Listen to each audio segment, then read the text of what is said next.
изменение буквы «Б» в разговорной быстрой речи. Если предыдущее слово заканчивается на сонорные буквы Л, Н, Н, Ам, а следующее слово начинается с буквы «Б», то эта буква «Б» озвучается, несмотря на то, что стоит в начале слова. Например, предложение «Дал варпе», «Дал варпе», «Дал варпе». Буква «Б» озвучается.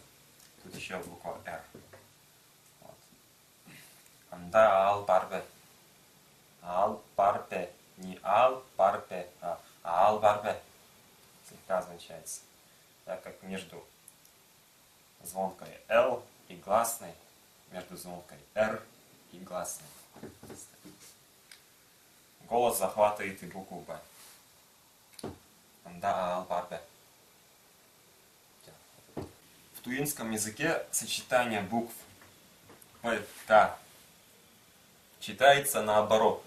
«Х», «П» читается как «КП». Например, слова «Адпкаш», выстрелив. Не «Адпкаш», а «Адпаш» читается наоборот. Во всех случаях «П» читается как «КП».